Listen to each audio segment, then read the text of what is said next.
welcome to Bewusst TV. I'm sitting here with David Icke, and this is, I think, my second interview. I was at your place was it 2007 or something, and yeah, a lot of things have happened since then. But we have to start from the beginning, so to say, for the audience who don't know you, David Icke. Most people know you, but not everyone. And we have to, for starters, we need to talk about what you are associated most with. That is the reptilian agenda, and that we are divine beings, but we are manipulated from beings that are not from here, or what, and that they are actually the royal family, the British royal family is involved with reptilian beings. How does it work? Crikey, how long you got? It's something that I've been researching is a hardly applicable word in some ways, because to research means to look for, and you do that, of course you do, but after some extraordinary what people would call paranormal experiences in 1990 and 91, my life has become, since then, this synchronistic series of coincidences which have led me to, and even brought to me, really, people, personal experiences, documents, books, and all these different sources that have put information before me in a very coordinated way, like some hidden hand is passing information to you. And it's not just random information, it's information that very clearly, as it comes into my life, has a direction. It has a series of steps. So in the early 1990s, the information that was coming into my life was about the fact that there was a cabal that was manipulating human society and world events towards the goal of a Orwellian global state, in which there would be a world government dictating to every country. Countries would be dismantled and become regions of great power structures. The European Union is a classic. And what we're seeing now with the European Union is the next stage of breaking countries up by destroying them financially, and then centrally dictating financially and in terms of government. And that there was a plan for a global army to impose the will of the world government, a world central bank to impose the cabal's global financial structure and control, and that the plan was for every child at birth to be microchipped as a matter of course. Now that was kind of whoa enough as the information came, and of course with the passage of the years this has been confirmed more and more by the fact that it's happening. Then there was a phase in the mid to late 1990s when, while that other information continued, and has continued to this present day, another, if you like, parallel and connected series of synchronistic situations happened in my life which brought information to me, and this related to the fact that the network of families which go back to the ancient world that are behind this control system I've just described and its ambitions actually take a non-human form, a not just reptilian, though that seems to be the dominant one, but, and I moved on from that too and gone into other levels of it beyond that. But that there is a non-human force behind this attempt to lock down the world. And then from about 2002, 2003, right to the present day, all these continue, once they come into my life, these different areas, they continue together. That's why I work 12, 15 hours a day, keeping up with it. But This third phase, from about 2000, 2003, was the most important. Because without this, you can't really understand the rest. And that was about the nature of reality, the illusory nature of what we call physical reality, the fact that solidity is delusional, and that we live in a holographic, illusory physical reality, which is only one level of many multi-levels of this reality, which operates on a waveform level, vibrational level, it operates on an electrical level, it operates on a digital level, and it operates on the holographic level, which we in the conscious mind perceive as the world. And to appreciate that when I look through my eyes, another illusion funnily enough, which is why when people have near-death experiences, they leave the body and they're looking down on the body with the eyes, but they're still seeing. So, I mean, the scale of illusion in our so-called physical experience is extraordinary. I mean, and we've not got to the bottom of it yet. But it is that when I look through my eyes, shall we say, that people think that they're seeing everything there is to see in the space that I'm looking at. No, they're not. They're seeing a tiny band of frequency called visible light, which is so tiny it is ludicrous.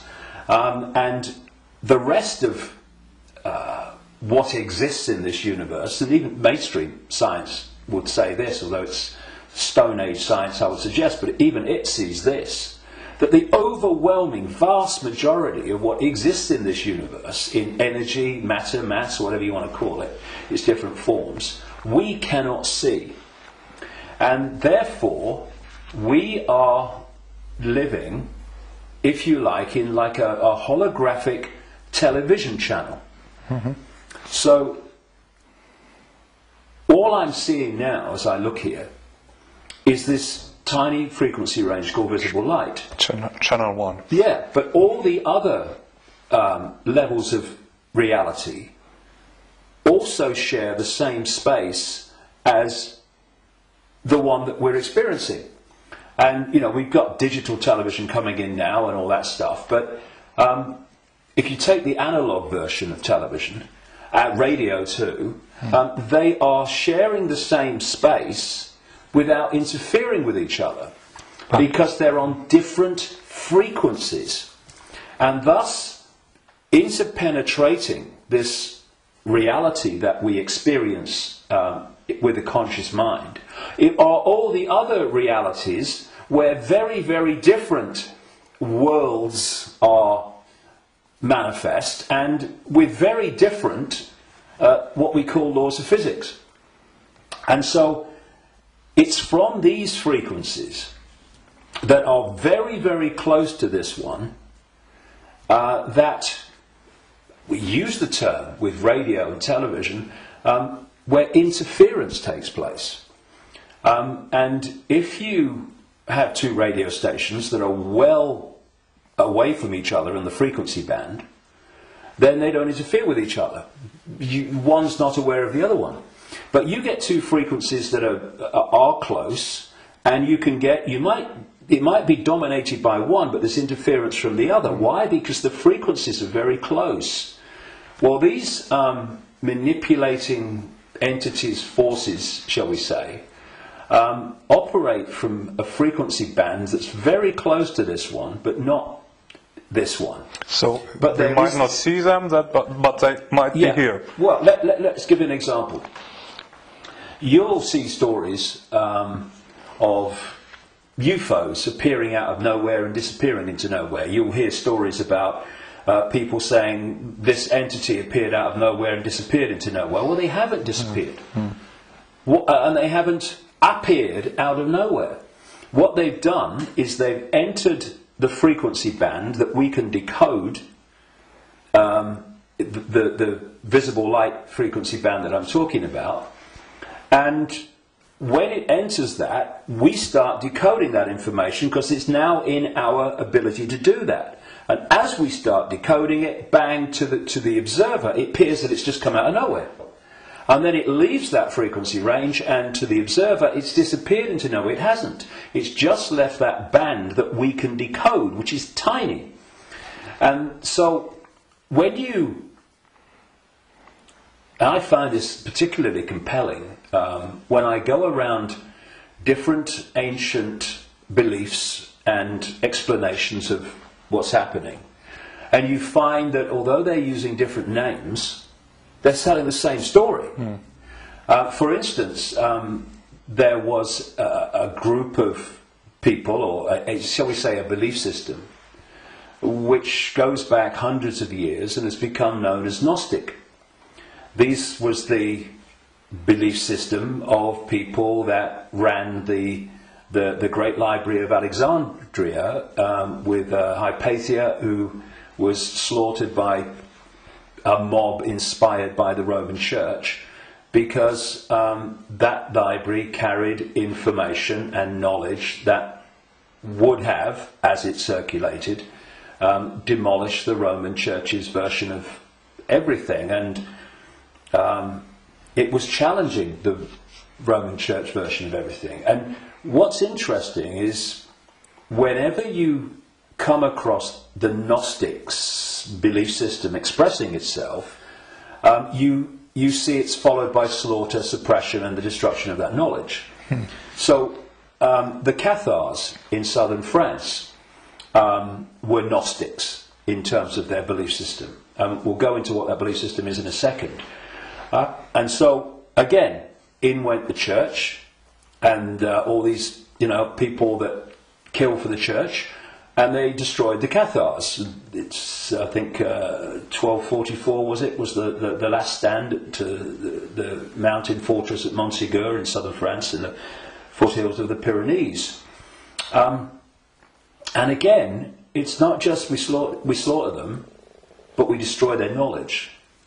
But a fantastic thing happened in 1945 when a sealed jar of Gnostic writings, quite considerable writings, was found by a peasant in Egypt in 1945. And they describe much of the Gnostic belief system. Now, key in my interest, one of the things, of course, as a quick aside, they were telling a very different version of the Christian story. And we might get into that because it's relevant. But the key thing for me was that around a fifth of these texts were about a phenomenon they called the archons. And the archons, these Gnostics said, were a manipulative force that operated outside of human sight, that was basically, as we would call it, an energetic form rather than what we would call a physical form, though it could manifest as physical form through holographic projections and stuff. And these writings even talked in their own way about the illusory nature of this reality. And they talked about the archons were the, if you like, like cyborg, we would call it, troops of something they called the demiurge. And the demiurge is what Christians call the devil, and this negative force. And what these writings said is that this reality that we're experiencing was not created by some divine force. It was created by the demiurge and the archons, and it was a fake reality. And that they manipulated by accessing the human psyche and manipulating humans' perception of reality. And there was some very, very interesting things that they said about the archons. And one was that they lacked the ability to express the creative force. I would put it like this. If you gave them a blank sheet of paper and said create something like a reality, they couldn't do it. the Gnostic writings say is they're experts at taking something that already exists, like the reality before this hijack, as I would call it, the one we experience now, and twist it. Mm-hmm. They piggyback something already created and twist it. Something else, they said the Archons did. And, you're going back to something that's been estimated, I think, around 400 AD, these writings were buried. Mm-hmm. And that is that the Archons parasite off everything. They parasite off human society in many, many different forms. And I read this stuff, and I'm going, whoa! This is my own books over the years, found in a jar in Egypt. Okay. Not all the detail of my books, but the basic themes, because it fitted totally. And then you go to the Islamic belief. And not just the Islamic belief, because this came from pre-Islamic Arabia originally. And that is the very considerable focus in Islam on energetic beings they call the jinn. Mm-hmm. And when you look at the jinn and you look at what the Gnostics said about the Archons, hallelujah, hello, they're the same thing. And then you go around other cultures and you see the same recurring theme. And so when you look then at human society,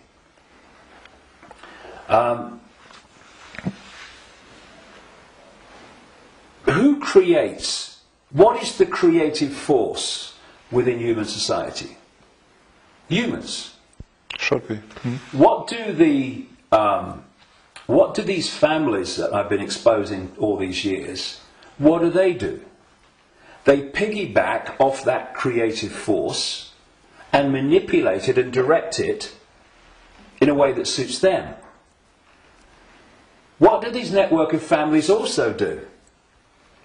They parasite off human effort, human labour, human energy, human creativity. The banking system, I rest my case. What is the global banking system except a structure totally focused on parasiting the energy and off the efforts of the human population? What is taxation in the way that it is today? It is parasiting of human efforts and human creativity. So what I also found interesting is that the Archons are described as we would say like cyborgs. They're almost like, they're computer-like. Mm-hmm. And they serve this force they call the demiurge. Well, I've been talking about these reptilian entities that operate outside human sight but can come in, and the Archons can, but they can't stay for long because of the frequency difference. They can come in for a while, but it takes so much energy to stay in our reality because it's not their natural frequency band that they can't stay for long. And what they've done, just as a quick aside before I continue that thing about the reptilians, what they've done is they have created a network of bloodline families going way back to the ancient world, which represent their interests with invisible light because they can't come here and stay for very long. So these families, where their outer human form, if you like, is operating within the frequency band of visible light, they are the Archon representatives within human society. And this is why you get this network of families that sit on top of the banking system, the transnational corporation network, the media ownership level, top of science, top of the education system, top of the military, top of the global intelligence network. These are these families representing what the Gnostics call the Archons. And I was just going to say a few minutes ago, when you look at how these Archons are described, they're just like the reptilians that I've been writing about for years, in terms of their computer-like structured to the point of obsession society, which absolutely knows its hierarchical place. Every level knows its hierarchical place in it. And it's very robot-like and computer-like. It's not a flowing creative force. It's very structured. Boom, boom. And that's how the archons are described. They have no compassion, no yes, I mean, empathy. The only one time I've taken psychoactive drugs in my life was in 2003 in a rainforest in Brazil, when I took a rainforest potion called ayahuasca. And I went into, I had an amazing time. Some people have bad time on it. And for 5 hours, this voice, so strong when I went into an altered state of perception, talked to me so loudly and so powerful about the illusory nature of reality for 5 hours. And when I came back, and because I had instant memory of all of it, when I came back and checked it all out, you could see very quickly that mainstream science, in all its different disciplines, has shown that what I was told that night is true, but because the disciplines are kept apart and are war with each other for funding and precedence, that the dots never get put together, because they're not meant to. We're not supposed to know what reality we are experiencing. It gives us too much power once we know.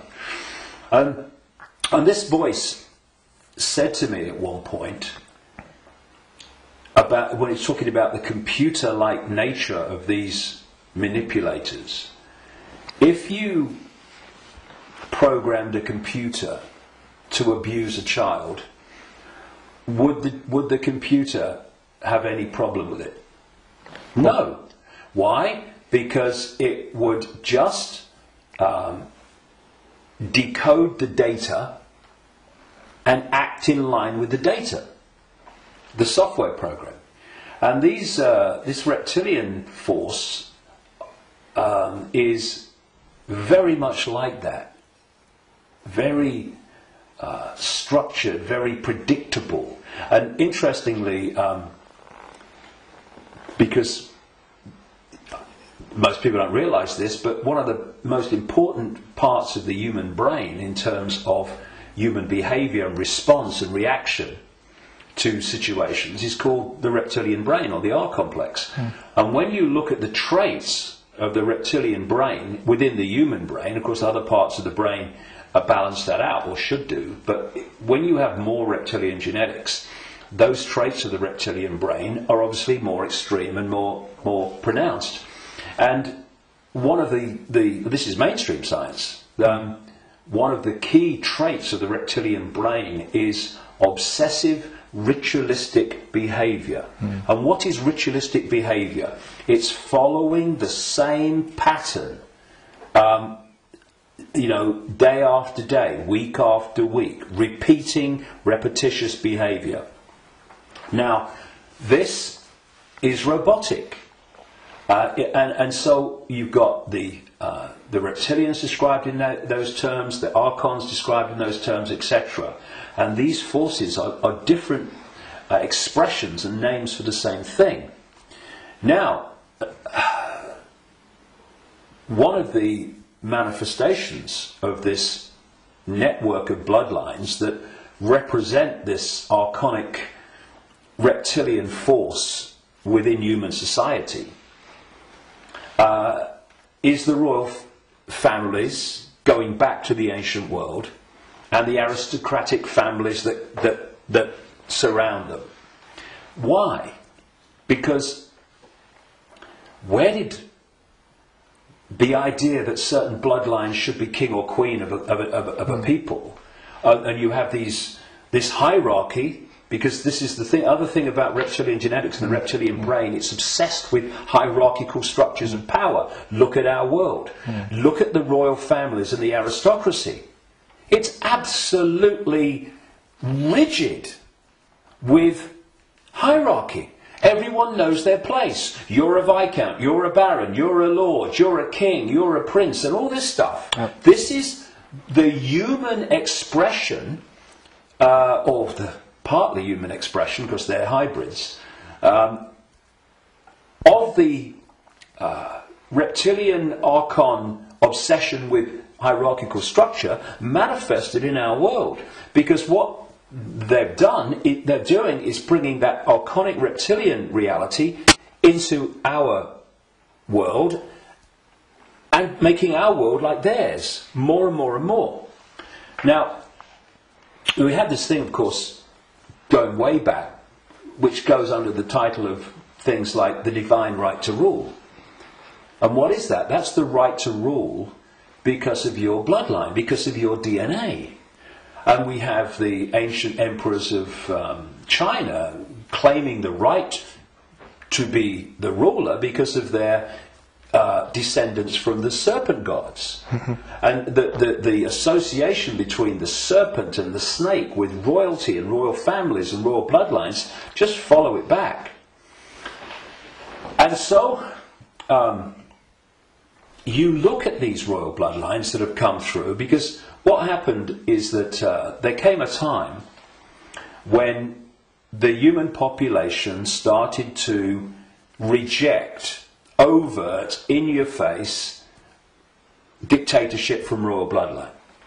And that you had that move where this force, not entirely, not least in Britain, moved into what I call the dark suit professions of banking and business and all the rest of it.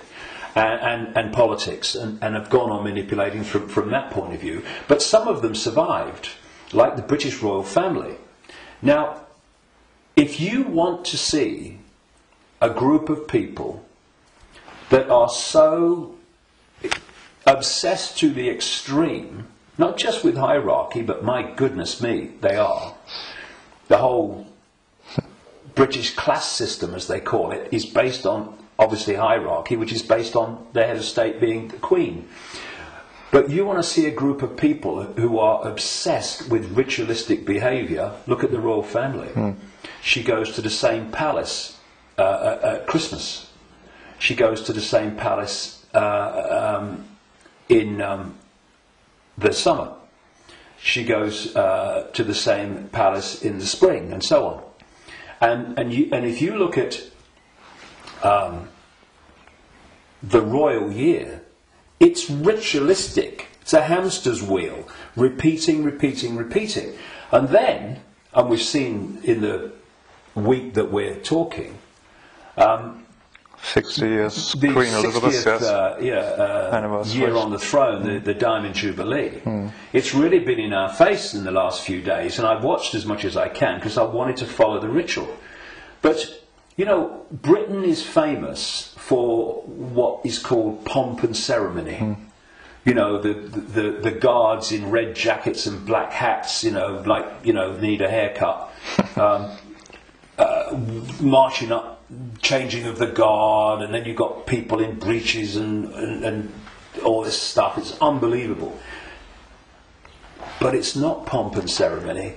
It is ritual, repeating ritual. So if, you know, I'm saying, and I've said for years and years and years, I've been saying it this week as this has unfolded, that the British royal family, and the royal families of Europe too, but the British royal family is an expression of this hybrid bloodline which represents these other dimensional forces within human society.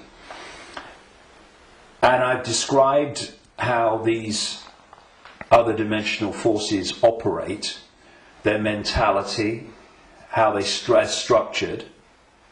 And you look at the British royal family alone, and it's absolutely a mirror of the very traits that the Gnostics, etc., have spoken of in terms of this archonic other dimensional force. So, you know, it's very challenging, obviously, for people that have not researched this and not been through the experiences that I've been through in terms of things that I've seen and things that I've experienced and things that I've read and researched. And also because from cradle to grave we are given a certain version of reality. Boom! You know, education system, peer pressure, media, all the way through, to actually go and encompass the possibility of what I'm saying. But you know, it's like Gandhi said, even if you're in a minority of one, and I'm not anymore, far from it, but even if you're in a minority of one, the truth is still the truth. And it doesn't become an untruth because people can't find the capacity to see it's possible. It's just, you know, people say, that's impossible, that can't be done, that's crazy. But what are they doing? They're just looking at something from a certain point of observation.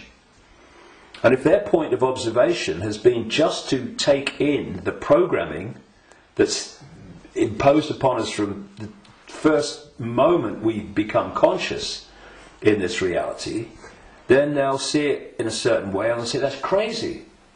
But if you spend 22 years researching it, you're looking at it from a completely different point of observation, and to you, it's blatantly bloody obvious. And it's bringing those two points of view together that's the challenge, because what is happening in the world and what's behind what is happening in the world is so massively different, fundamentally almost indescribably different to what we're told is happening, that's the chasm that is probably more than anything else the greatest defence vehicle that this conspiracy has. It is so extraordinary that people think it's not possible, and anyone that talks about it must be crazy. But it is changing. All right. On the other hand, I just wanted to ask that people waking up and people are coming to your lectures now to the thousands, and you have filled halls, and you want to do a big event in the Wembley arena with probably thousands of people. So it's important, if you know all these things, that they're pretty frightening, that we are being manipulated for thousands of years. On the other hand, we are divine consciousness, you said, and we just have to change our perception. What can we do now that we know that we are being manipulated? How do we get out of it, and can we get out of it? Well, you have to go deep in the rabbit hole for this, and of course you're constantly going deeper or trying to go deeper, but see, there are many aspects to this. When again you scan the ancient world, including texts that came through to be things like Genesis and the Bible, there is another common theme, and that is that there was an interbreeding. I'm sure it was direct interbreeding, but interbreeding. There was genetic manipulation of the human form. And this is my view, after 22 years of researching this and the information coming to me. Before this force hijacked our reality, humans were very different, and it's so different. I won't call them humans, I'll call them earth people. And they were a heart-centered society, in the sense that, you know, we have this holographic body, and interpenetrating all the different levels of the human form, energetic and holographic, are vortexes that have become known as chakras, wheels of light, as they call them in Asia. Vortexes which interpenetrate these different energy fields. And it seems there are 7 basic ones, foundation ones, many others, but foundation ones, going up through the human form, and this one is the key, the heart. This vortex connects us to way out there, to far higher more expanded levels of awareness than anything else. And there's an organization in America, it's called the Institute of Heart Math, and they research the power of the heart. Heart math. Yeah. Sounds good. And they've been doing it for a long time now. They have found that the most powerful electromagnetic field in the body field of electromagnetic fields is the heart. There are more nerves going from the heart to the brain than coming the other way. Mm-hmm. And that when the heart energetic field is in what they call coherence, in other words, balance, and connects in coherence with the central nervous system and the brain, that trinity, if you like, when it comes into harmony, takes the person into a much higher level of awareness and consciousness. Mm-hmm. The key is the coherence of the heart field. Once you knock that out, you knock everything out, and what's left then as the arbiter and decider of reality? This. Now, this is a great servant to this. Mm. It's not a great master when it's in control of our perception of reality. And there's another vortex in the belly, which is about emotions. This is why when people feel nervous or frightened, they feel it in the belly. And you know, they need to go to the toilet. It's because the imbalance caused by the fear and nervousness in the chakra, the vortex linked to emotions, is affecting the balance or imbalancing in the same way the intestinal system and what have you. And what they've done to pull humanity into a low vibrational, brain dominated perception is they've moved the point where we interact with reality from the heart to the belly. They've done it genetically because, as I said in my last book, Remember Who You Are, I'm saying that on the level of human DNA that they call junk DNA, which is anything up to 98% non-coding DNA, they call it junk DNA because they don't know what it does. Well, some cutting-edge scientists, not least in Russia and some in America, are pointing out that actually within so-called junk or non-coding DNA is a language, and it's a very it's a language that you can see and you can uncover, and it operates very much like human language. It has many of very closely the traits of how human language is sequenced. This is how this language, as they call it, within so-called junk DNA is sequenced. And they're talking about the fact that the human language, which is what? Vibrational fields. That's what it is. We hear the words, but only when the brain decodes them. What's passing between me and you now is not the words and what people are hearing. What's passing between me and everybody is not words. It's a vibrational information field generated by my vocal cords. People are only hearing the words when they decode that information. So everything is vibrational waveform at its base, even language. DNA is waveform, like the body is waveform in its base state. And they're starting to uncover this language, and it fits absolutely my contention that part of this genetic manipulation was to put into junk DNA what I call biological software programs, and they are basically perception programs. So if you put a disk into a computer and the computer starts to read it, on the screen, the computer's symbolic perception is read from the disk. Well, what if we had biological software programs running through from junk DNA, this language they're finding, and we were reading them into a perception of reality?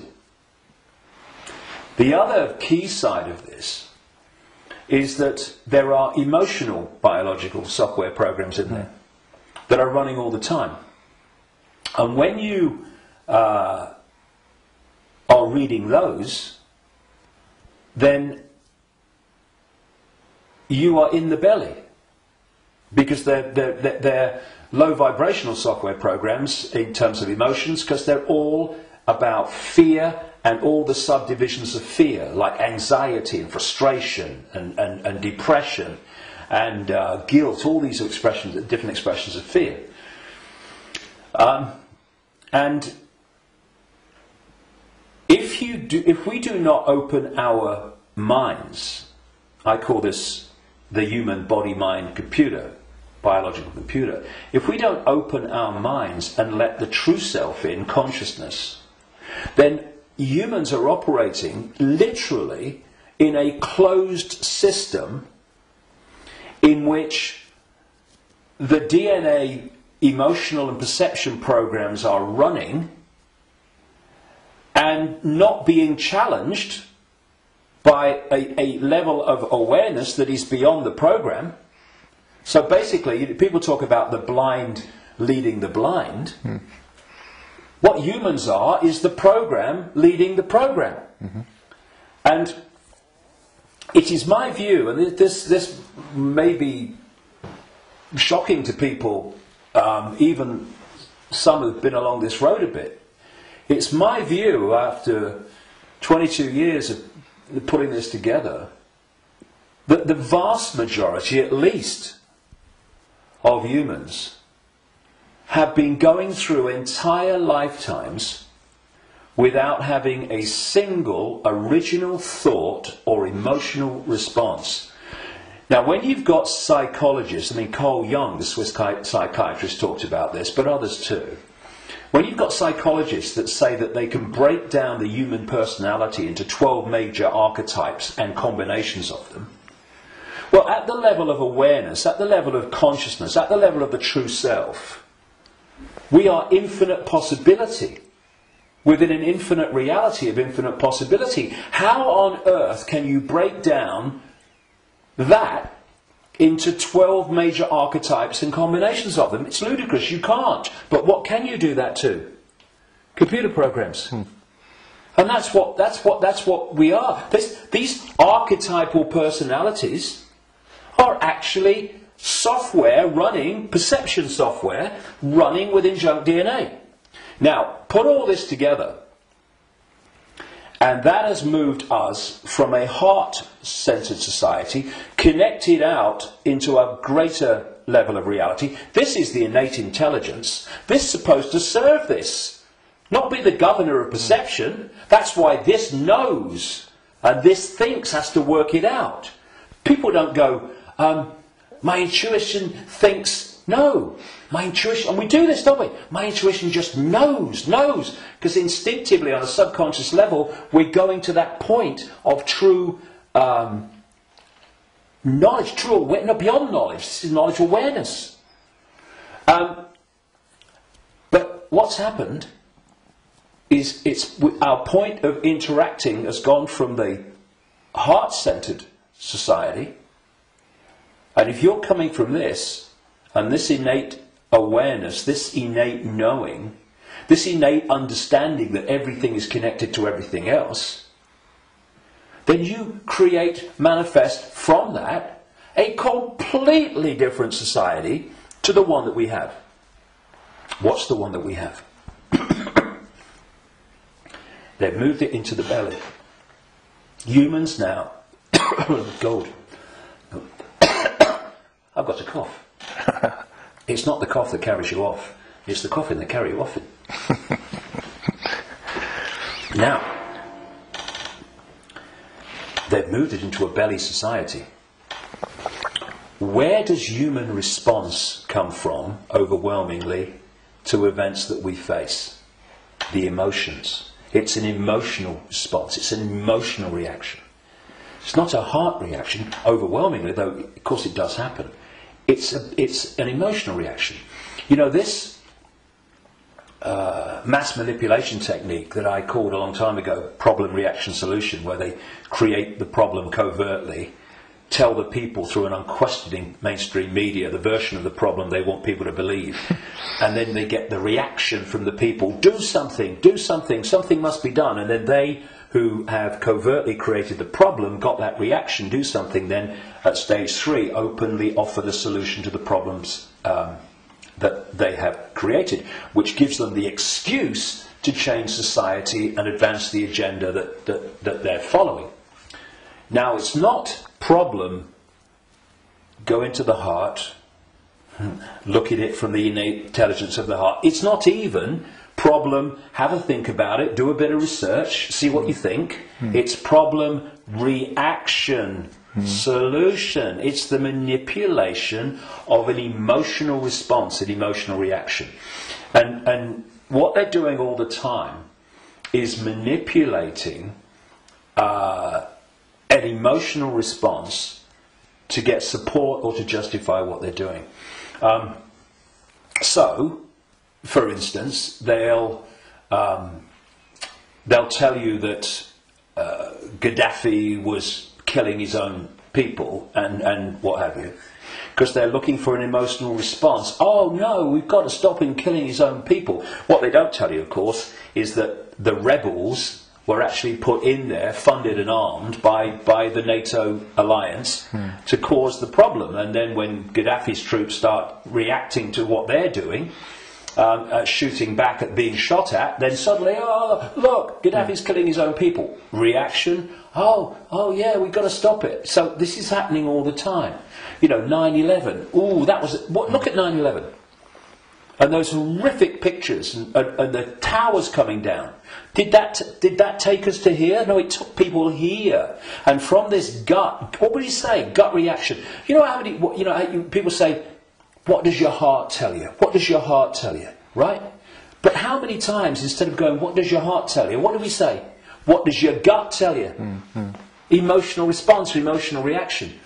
And so what they've done is moved us, not all of us, not everybody, but, you know, the vast majority, they've moved them from the heart, high vibration, which they can't touch. If we're in the heart, we're untouchable. It's like Radio 1 trying to impact on Radio 2. Can't be done.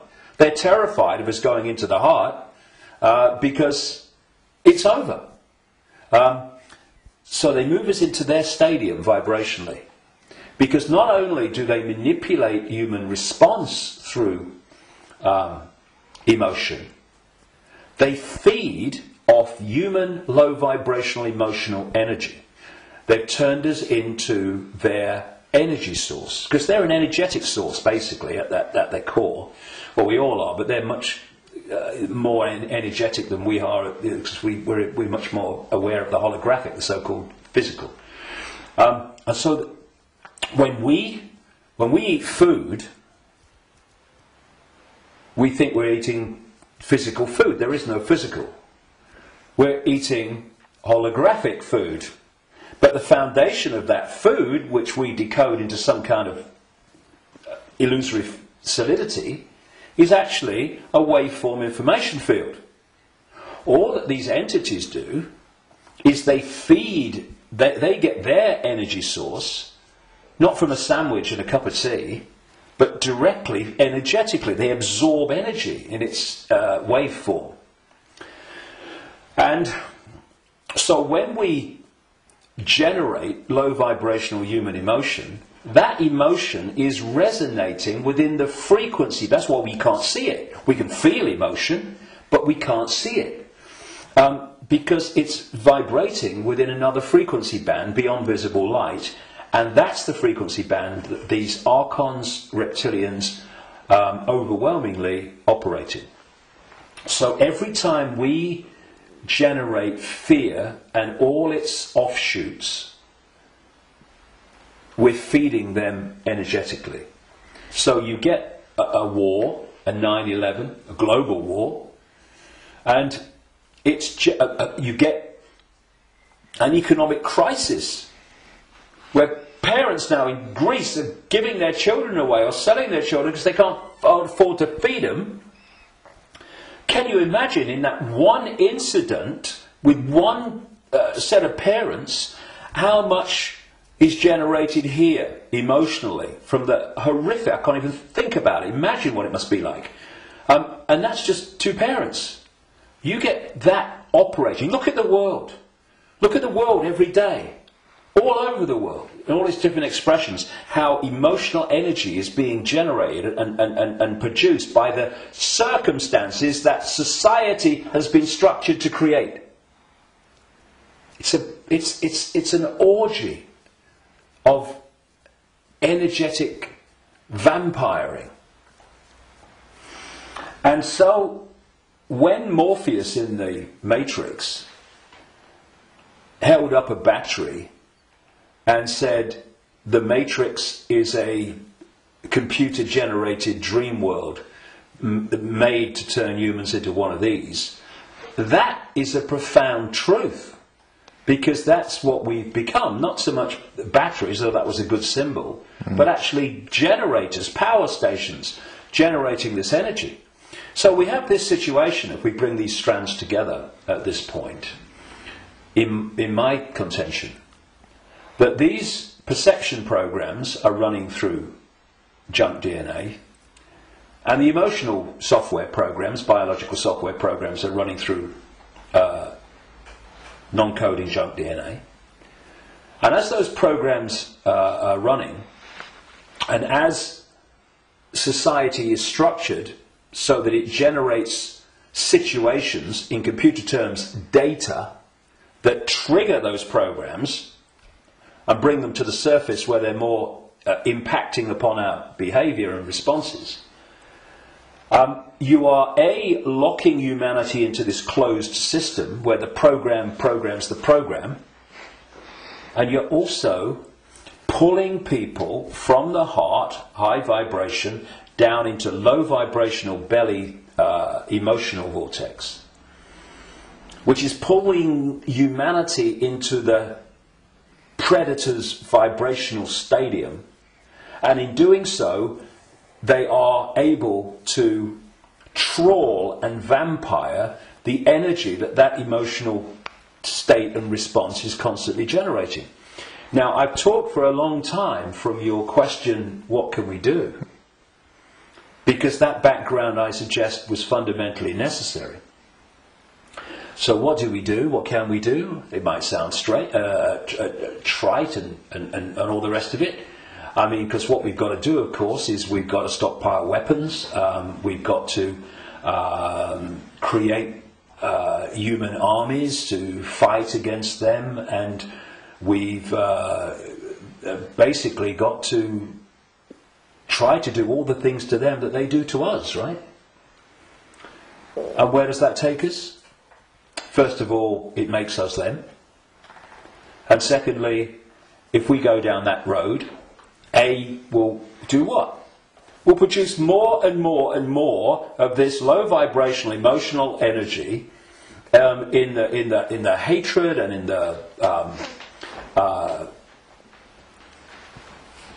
the anger that we produce. And we will also, if we go down that road, we will have symbolically weapons that manifest as a pop gun against state-of-the-art weaponry. So, although it's very macho and very, we've got to fight. I love Tony Blair once, he said, we've got to fight for peace. Sorry, can I just have some time to work that out in a darkened room, please? And it is something that, when you look at it, is very good for the macho we've got to fight him. But as a strategy of bringing this down, is doomed to failure and disaster. because it's playing the game they want us to play. And if you're in that macho mode and you think the whole spiritual side of things and stuff like that is namby-pamby, airy-fairy and a bit, soft, then what I'm going to say will make no sense. But if we are going to bring an end to something that has been created and perpetuated by something happening, then we can fight that something, or we can remove that something. And if you've got your finger in, a boiling pan of water, well, you can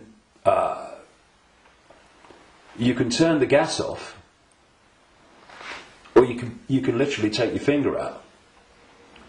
In other words, instead of finding a solution to the problem, turning the gas off, not really a solution, your finger's still in there, you remove the cause of the problem. The cause of your problem burning in the water is because your finger's in the frickin' water. So remove it. Done. And if you look at any situation that we want to change, you will always find that removing what has caused the problem is always far more effective than finding a solution to the problem that you've caused. And so, we have this control system, we have this constant and gathering, expanding imposition and dismantling of people's lives financially in all these different ways. And we can say the solution is to fight the system and get out on the streets and fight and all this stuff. Or we can say, what has caused this reality that we are experiencing? So why not remove the cause of the problem? And this is not about fighting. It's not about macho man responses. It's not about shouting loud. It's about changing the way that we interact with reality.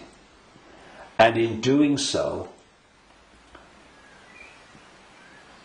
stepping out of the influence of the programs that have been running human perception and emotional response throughout known human history, and are creating the world that we live in. Because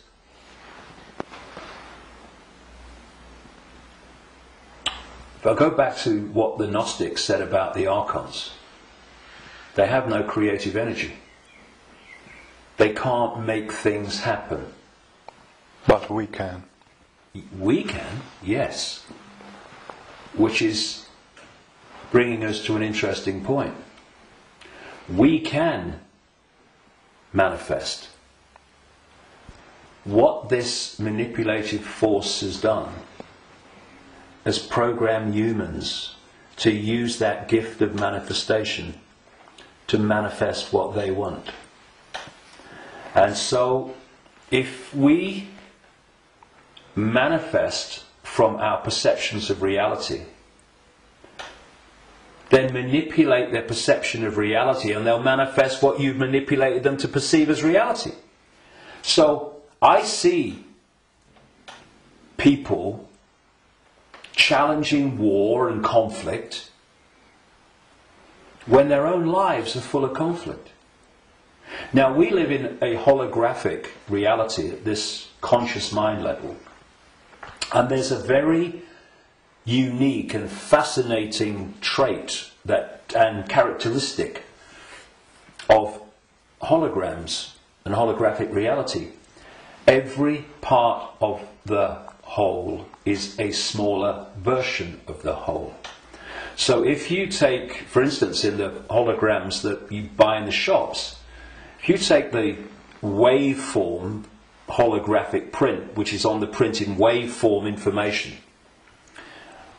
and you cut it in 4, and you fire the laser, which reads that information in effect and brings the 3-dimensional holographic image projecting from the waveform information on the photographic print.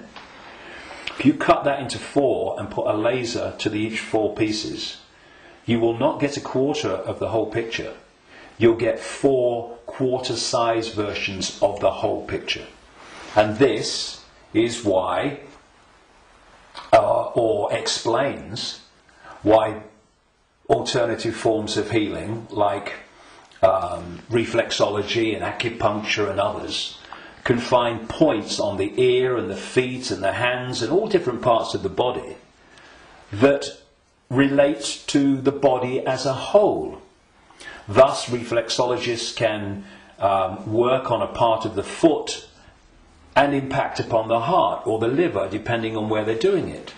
And I've known and talked to reflexologists and people like that over the years, and they know it works, but they're not sure why it works or why there are points on the foot and the ear and everything that relate and impact upon the body as a whole. Well, it's simple when you realize that this reality is holographic, because every part of the whole is a smaller version of the whole. The body is a holographic manifestation, it's a hologram. Thus, every part of the body must be a smaller version of the whole, and that's why all over the body, in all the different parts, you can find points that relate to the whole body. In the same way, if we have conflict in our own lives on a so-called individual level, and this is going on all over the world in all these different societies, I mean, and it is, then that's a smaller version of the whole. And a hologram moves both ways. When the whole hologram shifts, all the parts of the hologram shift, because they're expressions of each other. You shift or affect the smaller part of the hologram, and in this case it's lots of people, billions of people with conflict in their lives and all that stuff, and that's going to impact on the hologram as a whole, i.e. human society. And you're going to have collective conflict. If we want to put the fire out of the whole, what we call human society and global experience, then we have to put the fire out in our own lives, because we are fueling the fire. We are creating the fire. This is why they want conflict and disruption at all levels of society, because they know that they're constantly impacting upon each other. We have conflict in our own lives. Collectively, we are manifesting collective conflict. You have collective conflict like bombing Libya and Iraq and what have you, and the global conflicts. Those collective conflicts then impact on the individual that reacts to them with a lot more emotional, based emotional response. So everything is connected to everything else. Everything's impacting on everything else. Now, those behind this manipulation of human society, they know that. And they have been playing humans like a violin for so long. And this is why, not the only reason, but this is why they created human religions in this part of why, because there were many whys for that, and why they created human science, which is, I call it Stone Age science. It's song sheet science. It's not science. it's just a bogus explanation for reality, so we don't see the real one. This is why the nature of reality is hardly, if any time, discussed in schools or education in general. And you know, I travel around the world. I've been to 50-odd countries, many of them many times. I've seen the streams of television channels, not least places like America. You're going through the zapper button, and there's channels after channels after channels. I have never seen one that was asking the question with an open mind: who are we? Where are we? What is reality? Now that is ludicrous. I mean, we have a situation where probably the vast majority of people go through a lifetime, until they come to the end of their lives and they're thinking, you know, where do you go? Who don't even think about, who am I? You know, you say to them, who are you? Oh, I'm Charlie Jones. I drive a bus. And they'll tell you your family history, they'll tell you their life history and all that stuff. That's not them, that's their experience. And human self-identity identifies who we are, self, with our experience, with our name, with our job. Who are you? I'm a banker. No, that's your experience, it's not who you are. And so when you lose touch with who you are, and you lose connection to the true self beyond the program, then what's left is for the program to run and dominate our sense of reality. Our sense of reality becomes our point of observation by which we judge everything, and the emotional reaction from which our judgment and response to events comes. And it's a closed, ever repeating cycle. And unless we break it, then this will go on. And we break it by moving our point of attention, the point at which we interact with the world, from there to here. And you know, I had some amazing experiences in Peru in 1991. Amazing experiences which changed my life and all the rest of it. And I went back to Peru with a group of people from all over the world in April 2012. And we went around Peru, and we went to Machu Picchu and this place where I had my amazing paranormal, what extraordinary experience in 1991 called Siyustani, near a place called Puno, and Lake Titicaca, the highest notable lake in the world. And this group, all of us, were going around these places, and what these places were heart places. Mm-hmm. When you went there, you interacted with them from here. And the behaviour of the group and the demeanour of the group was laughter and joy and happiness. Then there was one day, and this really, you know, I've been aware of all this for a long time, but you know what it's like. Sometimes you have an experience and it goes bang in your face. And there was one day towards the end of the trip where we went to a place called Tiwanaku, just over the border in Bolivia. It's an ancient site, very famous ancient site if you look at the history and accounts of South America. And if anyone thinks that human awareness, human emotion, human demeanour does not impact upon the energy field that we're all interacting with, they should cross the border between Peru and Bolivia at this place where we did. You walked across a bridge across a river, and one side was Peru and the other side was Bolivia. So once you crossed into Bolivia, whoa, doom, this, you're right? back. So it took ages to get through the border guards, just for a tourist group who's going to be in the country for about 3 hours. They'd all just come back from a hospital, apparently, where they'd had a sense of humour bypass. And we headed to this Icke, going through in a 40-minute drive through a police checkpoint and a military checkpoint. You know, I mean, if anyone says that he's predicting that Bolivia is going to be a police state, well, you're too late, mate. Anyway, we get there, and it was horrible, Icke. It was big time here, right? And I felt this in many places around the world, and they've all been connected to human sacrifice and rituals involving these entities operating in other levels of reality, but interacting with this one. This is what satanic rituals are. They're the interaction. This is why they do certain things and repeat them. They're creating an energetic environment which allows interaction and even the manifestation of these entities within the rituals. This is what sacrificing to the gods was all about in the ancient world. Because when you sacrifice someone, the people doing the sacrifice, they drink the blood and eat the flesh, which is what this whole Roman Catholic thing is really about.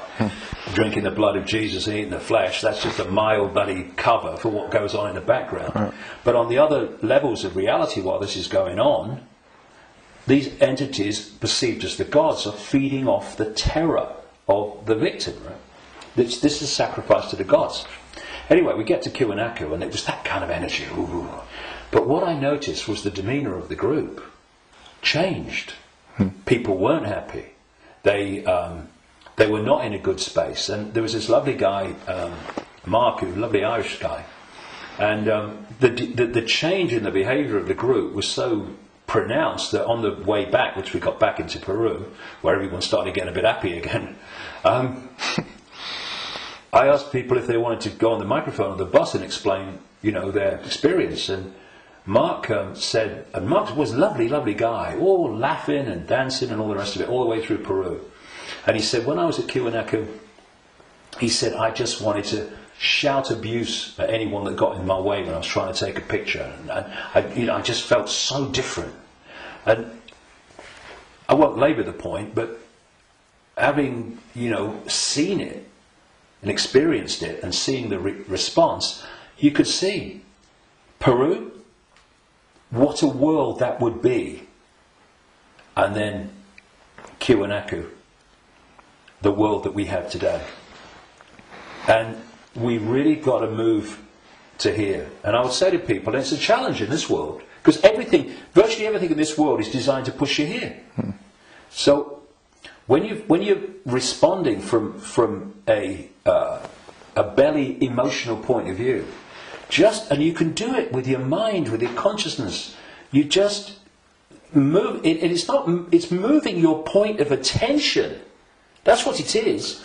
You move your point of attention, and you move it here, and feel that point of attention here, not here, and you'll see the situation you face. I know because I've done it myself, and I've talked to others about doing it, and they have, and they say, yes, it does work. You get to bring it to here. A situation that you're facing looks very different here to here, and vice versa. This is what we need to do. We need to become the heart-centered society that we are being hijacked and manipulated out of. Now, it's not just about moving your point of attention here and seeing the situation from here. Once you move your point of attention here, the vortex opens. Because now you're interacting with it, with your own awareness, instead of interacting in a way that's dominated by this emotion. And when that opens, what comes through that energetic channel is innate intelligence, innate insight, innate knowing. And suddenly you're seeing the world and getting insights into things, and you're seeing what is happening as it is, and not as this is programmed to see it. And this is programmed to see it. You see, the brain, isolated from the heart, works in unison with the emotional chakra, and these two in unison, crikey, they're a bloody nightmare. Look at everything about human society that you don't like. These two buggers working in unison are where it comes from. So This. we go there. See, this, I'm talking about these emotional and perception programs that I say are running through junk DNA. Once the heart is no longer impacting in any way significantly on our sense of perception, on our sense of reality and all the rest of it, our sense of response, then the brain becomes the governor of our what? Perception, which is dictated to the brain once this is out of the way, which can override those bloody programs running through junk DNA. Piece of cake. You know, this is where the power is. This is what they're terrified of. So once that's closed down, this is what's done by the program and the way society is structured, then this becomes the governor of perception. And what it is doing, it is decoding as a sense of perception the perception programs running through junk DNA. And that perception of something becomes an emotional response to something, and this is an emotional response from the programs running through junk DNA of the emotional programs. So here's your, if you like, your holographic manifestation of the perception programs of self and the world and reality running through, and here is your holographic expression in response and reaction of the emotional programs running through junk DNA. And these have created the world we don't like. They've created the ability of the few to dictate to the vast majority. Because this will never see it. This will never get it. Except up to a point. This can get to a point where it can see the names, dates, places, Bilderberg group level of engineered wars level of what's going on in the world. But seeing where that is coming from, what's behind it, you've got to go into here. Because if you don't, you can't get into the rabbit hole. Because this can only go so far. And it's my view, and in my experience anyway, that if you are an expert in 9/11, in engineered wars, engineered banking scams, manipulated political nonsense, then you are still walking around the outer rim of the rabbit hole.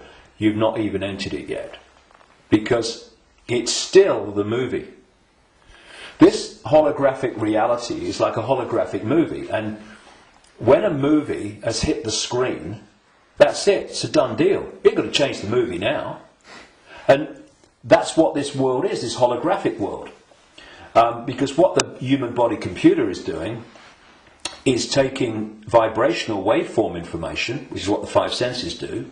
It's turning into electrical information, same information, different form, and it communicates that to the brain and the whole genetic structure, in fact, and that decodes it through into the digital and then the holographic. So the holographic, this apparently physical world, is the end of the story. That, in movie terms, is the movie hitting the screen. You ain't going to change it. You won't stand up in front of a movie screen and start shouting at the screen and telling the movie to change, will you? People will go, you're mad, mate, you're mad. If you want to change the movie, you've got to change the reel. It's being projected from back here. But that's what we're doing.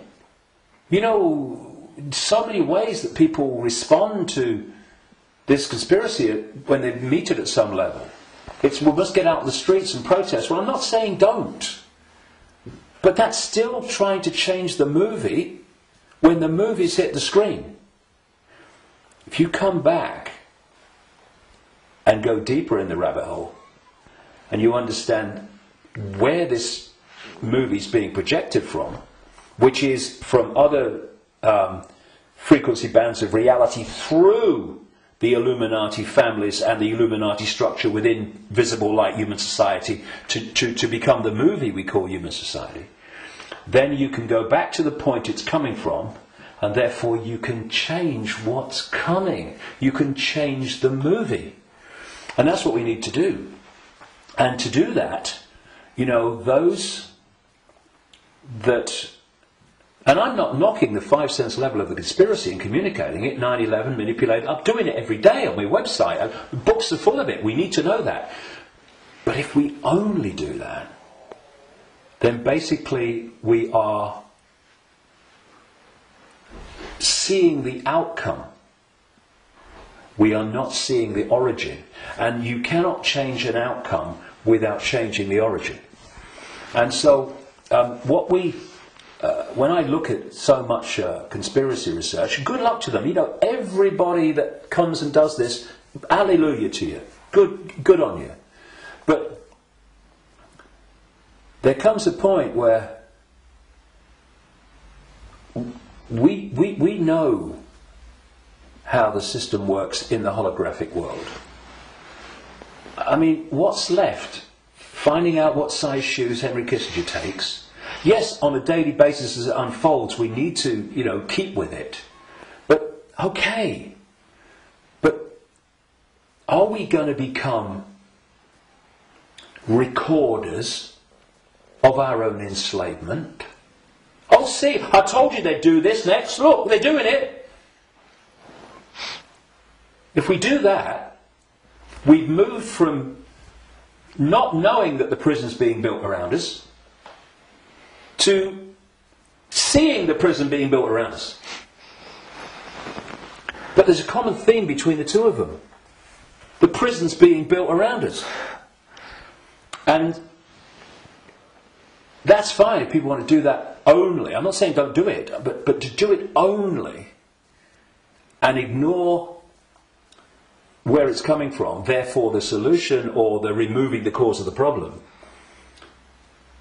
The people who only do that will record and record and record and record their own gathering enslavement and the enslavement of humanity until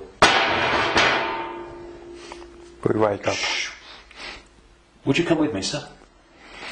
I ain't waiting for that. We need to change where it's coming from. And for that, there are some major challenges for those in the conspiracy research arena who are dominated by a sense of patriotism and dominated by a sense of a religion. Because patriotism, in the sense of, I'm not saying don't, love your country and love your culture, nothing like that. But patriotism, in the sense of self-identity, I am an American, I am an American patriot. No! That is your experience. What you are is infinite awareness.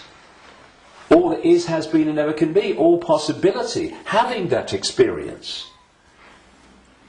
And I'm a Christian. No, you're not. That's the belief system you have chosen to take on as your persona.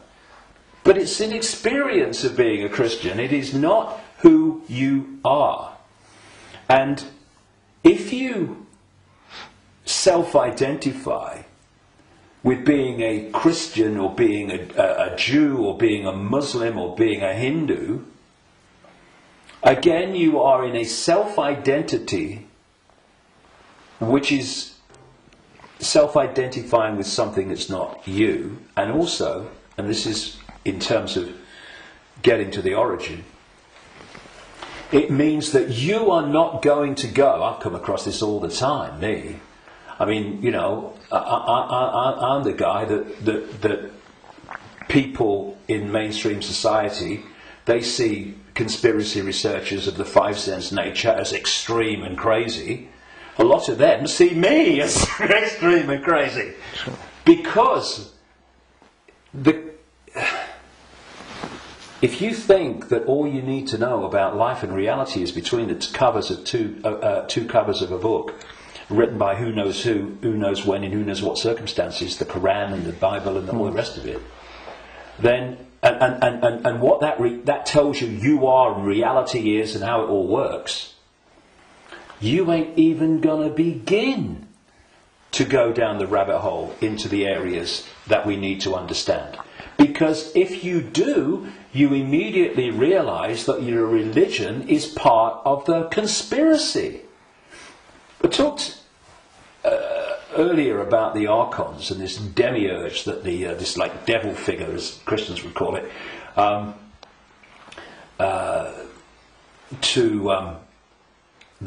the Gnostics talked about in their texts. Well, that demiurge and those archons, those jinn, and whatever you want to call it, those reptilians and all the different facets, they are the force that the major religions worship as God. Yeah. It is the Islamic God, it is the Christian God. Well, I'm being controversial now, aren't I? I have been known to. I don't care. I want the truth, not a popularity contest. Victory. It's the God of Islam. It's the God of Christianity. It's the God of Judaism. Yahweh. Oh, that's the demiurge. That's this fake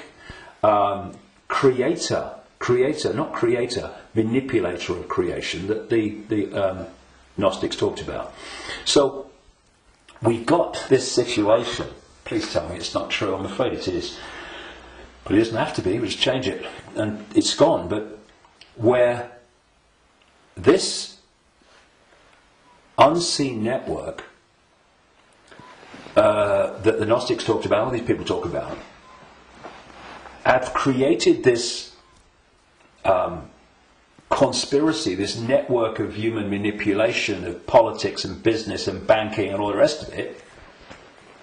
And some people, increasingly large numbers of people, fantastic, have started to see that and challenge it and try to expose it. But at the same time, they are welded to religions that are worshipping the very force that created what they're trying to expose. And I suggest what we need is, yes, to move here, to open this and let consciousness in, but we also need a blank sheet of paper. A blank sheet of paper that says, okay, all preconceived ideas over here. All preconceived beliefs and perceptions of reality over here. Now, from this point, what goes on that sheet of paper in terms of my perception of reality comes from information, comes from innate knowing, does it feel right, and comes from it standing up on the basis of credible information and intuitive knowing. Now, some of these preconceived beliefs, they might be able to be put back. Maybe. I don't think many will. I don't think any will, really, but they can be. But they're not there on the sheet of paper dictating reality by reflex action. Like David Icke, he talks about shape-shifting reptilians. He's mad. It's not possible. No. You do not believe it's possible, and thus you are dismissing what is absolutely explainable, not because you've researched it, not because you've even looked at it, but because that program, which is dictating your sense of reality, cannot encompass it. Thus, people say to me, and have said to many people in this arena, when the actions of these families have been exposed, they'd never do that. No, mate, you would never do that. They would and are every day. It's this, and then you say, well, how much? I've said this to television interviews in the mainstream, but they're like, loads of rubbish. And I say, well, I've been to 55 countries, many of them many times. I've researched this full time for 22 years. How much research have you done on this subject? zilch. But it's different, it's outside of their perception of possibility, so it's dismissed. And this blank sheet of paper lets anything in so long as it justifies its place on the paper. And when you do that with an open mind, you don't say, I'm a Christian, so I don't criticize Christianity. You go, I'm going to look at Christianity and what I've believed up to this point from a detached perspective and see if it stands up. I know a guy in America who set out many decades now. He was a real avid Christian, and he set out to prove the Christian story was true. Jesus existed and all this stuff. And very soon after this, as he started, I'm going to show it. Of course, what he realised very quickly is the evidence is all the other way, and he became a conspiracy researcher because then he's going, well, nothing of it. If I've been duped on this, what else am I being duped on? And then the dominoes start to fall, and you start to see the greater conspiracy. But he had an open mind enough to see that when the information was going in a certain direction, he was willing to go with it. But a lot of people that are welded to religions, they don't want to look at the information. And you can be a religious believer, and you can go to the 5 sense level of the conspiracy, because you can say it's Satan and Jesus is coming, and it's Armageddon, and it's the end times and all that stuff. You can do all that from a Christian perspective, but you ain't going to get in the rabbit hole. To do that, all those belief systems have to go, because they're there to censor the true self. Okay, thank you, David. That's amazing, and a lot of information, and a lot to think about. But the important thing is not to think, but to know, to feel, and we all have the ability and the what humans have. We can change it because we can create, which the others can't. Yeah, so they create through us, and the difference is, and the way to turn this around is to, instead of having our sense of reality manifest as our experienced reality by external forces manipulating our sense of reality, which becomes our experienced reality, we get rid of that influence, and our unique perception of reality becomes our unique experience of reality. Do you think we've got a world worth living in then? Do you think 2012 is a year that a lot of people say then there will be a major change? Do you think that's happening? Well, I've not gone along with that in the way that it's just been described in many ways. I came across a theme almost immediately after my initial stirring awake in 1990, in the spring. And I went to a psychic because I felt this presence around me all the time, and I wanted to know what it was. I didn't tell her, but just so she would pick it up, and bingo, lots of things happened. So, I was going to go out on a world stage and reveal great secrets, and there was a shadow across the world had to be lifted, a story had to be told, all that stuff. From that very earliest time, there was this theme that there was a vibrational change, which I would see now as a waveform information change, that was going to have many effects, but two major ones. One, it would awaken vast numbers of people eventually to another perception of self in the world and reality. The less closed-minded would be affected first, but eventually people at that time who were absolutely in the bubble, in the box, would be affected. Well, it's happening. Quite demonstrably, it's happening. And the other effect, major effect of this vibrational change, which way back in 1990 I gave the title The Truth Vibrations because of this, these changes that we was going to bring, was going to be that this vibrational change would bring to the surface all that had been hidden so people could see it. Well, you look about people waking up to another version of reality and self and the world in vast numbers in 1990. You look at all that's been hidden coming to the surface in 1990. You know, what? Look at it in 2012. It's incredible. It's happening, right?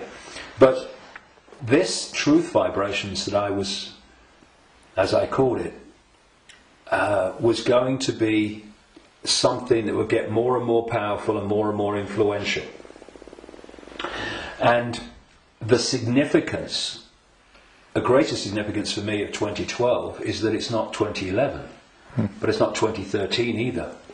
However, I think that what we are seeing in 2012, and we'll see more of in 2013, 14, 15, is that we are now reaching a point in this where it's starting to be tangible in its impact. You know, I'm seeing people now within the system, doctors, scientists, people like that, are starting to look and saying, it's all nonsense, isn't it, right? Now this is, so we've reached a point in 2012 where this is becoming more and more tangible. And I think by the end of the year it will be more tangible, you know, because this is an ongoing thing. And the focus on 2012 in a positive way about, you know, this is going to be the Great Awakening. And I don't think it's going to be the Great Awakening in 1 year, but that focus on it, people are focusing on the fact of awakening, and that's bound to impact upon people opening their minds. The negative part about it, of course, is this stuff about the end of the world and all that stuff, which brings, where does that take you? It takes you here. So I think that 2012 is significant in that way. But in 2013, we're going to see the impact even greater, 2014 even greater. And there's going to come a point where this information vibrational change is going to reach a tipping point where it's the dominating perception. And at that point, the House of Cards will come down. And one of the other themes in the last 22 years that I picked up from many different sources and stuff is that just when the control system appears to hold all the aces and has got everything in place, it's going to come down so fast it's going to be shocking. So for a little while longer, I mean, we're seeing it now, you know, President of the United States every day deciding who's going to be killed in a drone attack and all that stuff without any due process or anything like that. So we're moving, but at the same time, this awakening is moving as well.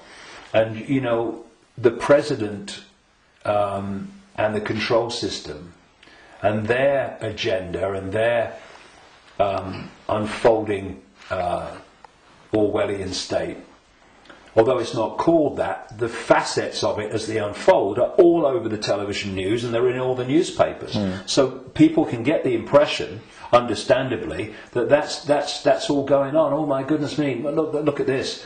What's not in the papers, what's not on the television, for obvious bloody reasons, is that this is this quiet, well, in terms of people like me, as loud as I can bloody be, awakening, but a quiet awakening with most people is gathering and it's growing. And it will eventually be like a tidal wave of change and bring an end to this bloody nonsense, because the power that is used to enslave and manipulate us is merely the power we give away every day. When we stop doing that, there's a very high, loud bang and the House of Cards comes down. But so that's the revolution. The revolution is not stockpiling weapons and hurling abuse and all this stuff. The revolution is remembering who we really are and the power to dictate our own reality collectively and individually that memory brings. That's the revolution, remembering who we are. That's why I called this big event at Wembley, Remember Who You Are. It's the key to everything. If we don't remember who we truly are, infinite consciousness having an experience, nothing's going to change. And but we are, and so it is. That's changing. we can see it, and you're part of it, and we are part of it, and I thank you for what you do. Well, thanks. And anyone can be part of it. It's just a choice. Right. Thank you, David. Cheers, mate. Thank you. Thanks a lot.